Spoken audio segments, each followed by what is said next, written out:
Have you ever noticed that aside from maybe 10% of the kid population who just hoards money, that saving in general is not second nature? Hi, I'm Amanda L. Grossman from moneyprodigy.com, where I teach kids age 8 to 13 how to save money through money educational adventures like the Mount Everest Money Simulation. And today I want to talk to you about ways that we can get your kid to start saving money as if it was second nature to them, which is what we want them to get to. So I've got 3 tips to share with you. Number 1, you want to designate a savings space. So unless you have this set up already, you want to make sure that there is one spot where your kid can actually accumulate money. That could be in a mason jar. It could be in a savings account at a bank. It could be in a box, just some area where you designate that the expectation of money here is that we don't spend it. Just setting up that space sets up the expectation that, hey, maybe I shouldn't spend all of my money.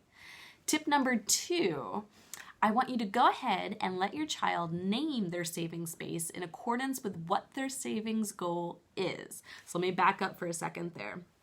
The best thing that you can do to get your child interested in saving money is to find out the things that they want to be, do, or have, and then funnel all those savings goals down to the one with the quickest win, which means it's going to be the cheapest to save up for, and it's the one that they want a lot.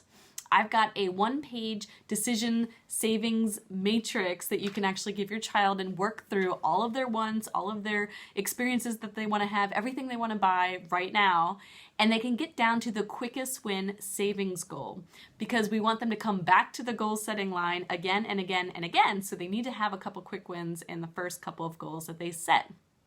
So once they do funnel that down to that quickest win savings goal, I invite you to let them name their savings space. So if this is a mason jar, you can put a label on the outside. You can let them paint it, color it, whatever you would like.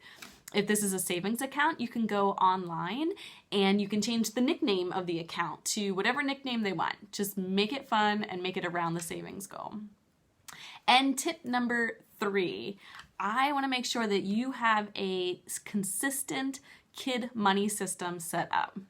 So what do I mean by kid money system? Basically any way, any form and the logistics and everything involved in getting money into your child's hands. This could be an allowance, this could be chore commissions, this could be babysitting kids, whatever it is that your child does to get money into their hands and to get into control of some money to start spending it and make mistakes and make different decisions and learn from those mistakes. So let me ask you this.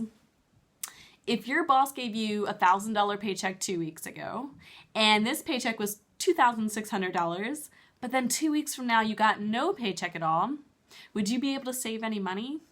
No, you probably wouldn't even think to save any money because you're putting out fires, you're flabbergasted at how overwhelmingly roller coaster your pay is, and you can't consistently plan for anything with that.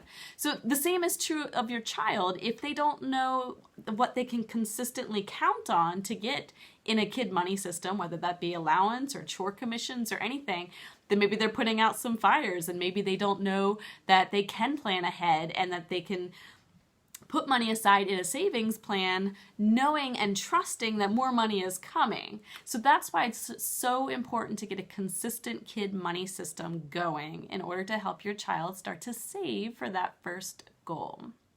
So head on over to my blog if you're not here already, moneyprodigy.com, and go ahead and get that resource, the 1-page quick win savings matrix for your child.